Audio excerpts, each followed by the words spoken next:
बांकीपुर में बीजेपी ने भरी जीत की हुंकार। रविशंकर प्रसाद बोले, नीरज कुमार के पक्ष में है माहौल और पीएम मोदी ने बढ़ाया भारत का विश्वास सम्मान।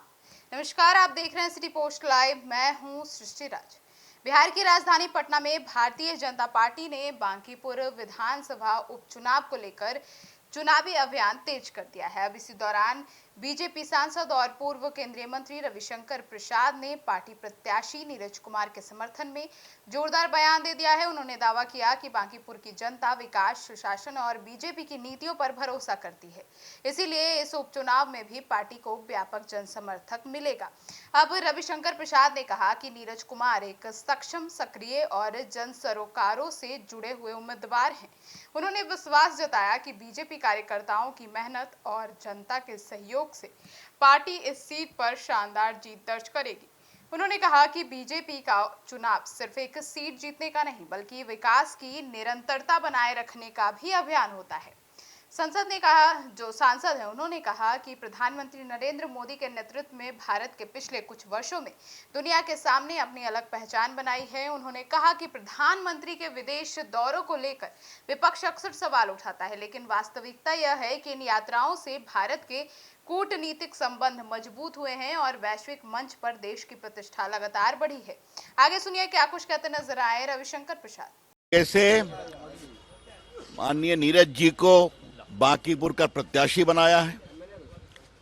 नीरज जी हम लोग के बहुत प्रामाणिक कार्यकर्ता हैं। उनका पूरा परिवार जनसंघ के समय से विचारधारा के लिए जुड़ा रहा है। नीरज जी भी बूथ और मंडल के कार्यकर्ता रहे हैं। सादगी भरा जीवन है उनका। मेरी बहुत शुभकामना है और पूरे कार्यकर्ता और जनता उत्साह से लगेंगे और बहुत निर्णायक जीत होगी।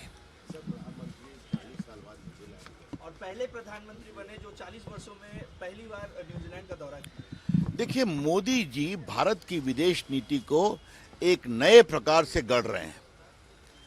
ये जो पूरा इंडोनेशिया, ऑस्ट्रेलिया, न्यूजीलैंड का पूरा इलाका है, इसमें भारत और आगे बढ़े। देखा आपने, 30,000 लोग सुनने आए थे उनको मेलबर्न में। फिर आपने देखा इंडोनेशिया में कि वहाँ के राष्ट्रपति ने कहा कि मेरा डीएनए में भी हिंदुस्तानी है, और वो न्यूजीलैंड जा रहे हैं 40 साल के बाद। तो हमारे प्रधानमंत्री जी विदेश नीति में संस्कार, संस्कृति और भारत से आत्मीयता इसको जोड़ रहे हैं, और जिस प्रकार से वो भारतवंशियों को जोड़ते हैं देश के लिए, वो तो अद्वितीय है। इससे भारत का मान और सम्मान दोनों बढ़ता है। धन्यवाद।